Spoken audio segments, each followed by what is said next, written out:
A paz do Senhor, povo de Deus, a paz do Senhor. Voltando aqui para mais um vídeo, mais uma explicaçãozinha rápida e dinâmica, mais um estudo básico aqui para esclarecer muitas dúvidas acerca das Escrituras Sagradas. Amém? Antes de entrarmos no assunto, já deixa o seu like aqui, se inscreve no canal, compartilhe, siga-nos no Instagram, Projeto Semeando Conhecimento. É lá que o assunto acontece, é lá que tem live, é lá que tem direct, a gente interage muito por lá. Amém? Como de costume, vamos para uma rápida explicação, um vídeo bem dinâmico. Vamos estar falando hoje de Eclesiastes, capítulo 11, verso 1, que diz: lança o teu pão sobre as águas e após muitos dias irá achá-lo.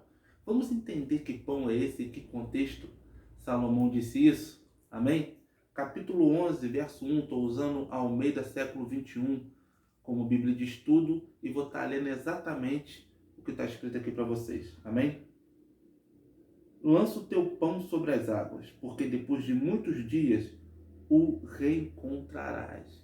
O que Salomão está querendo dizer acerca disso aqui? Eu mesmo, no início dos meus estudos bíblicos, me confundi muito, porque quando fala de pão, fala de água, a gente tem uma infinidade de achismos, e eu vi muita gente com essa dificuldade de entender esse contexto. A primeira linha de pensamento que eu queria trazer aqui é lançar o pão literalmente sobre a água e achar ele durante muitos dias. É como se você pegasse um pão, jogasse em cima da água, em cima de um lago, ou sobre a água, o pão não se desfizesse e depois, quando você voltasse, você o encontraria.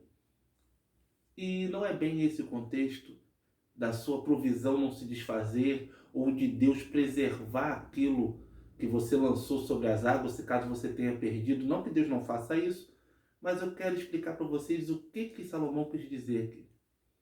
Na época era comum ser feito a farinha e, por conseguinte, o pão através de moer a semente. Moer o grão. Você fazia a farinha e fazia o pão. E nesse contexto aqui, Salomão quer trazer o quê? A semente. Eu vou ilustrar aqui dando exemplo de uma família, de um pai de família. Um pai de família que tem um saco de semente colhido e ele tem que dividir entre fazer o pão e semear. O que Salomão está falando?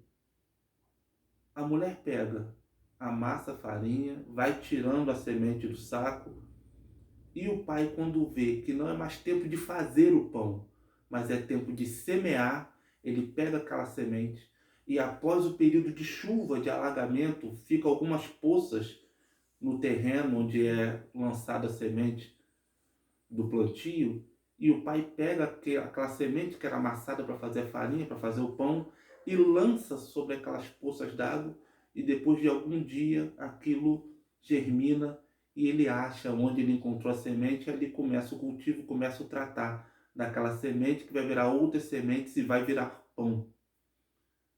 Então, no contexto bem coloquial aqui, o que é isso? Lançar o pão sobre as águas e depois de muitos dias ele achá-lo. É você semear, é a lei da semeadura. Ele está falando no sentido de você se cingir de boas coisas, boas atitudes, e lá na frente você vai achar o seu pão novamente, mas esse pão germinado, esse pão já em forma de broto. Então, lançar o seu pão sobre as águas nada mais é que você semear. Semeie boas coisas. Mesmo que o terreno não esteja tão alagado, que você não veja muita possibilidade, mas eu tenho certeza que se você lançar essa semente, lançar o seu pão, depois de muitos dias você vai ver um resultado satisfatório. Amém? Espero que esse vídeo tenha sido explicativo, você tenha entendido o contexto de lançar o pão sobre as águas. E faça isso com esse vídeo, lance essa semente no coração de alguém, compartilhe, que eu tenho certeza que vai gerar muito fruto. Amém? Deus abençoe sua vida, Deus abençoe sua casa e até o próximo vídeo.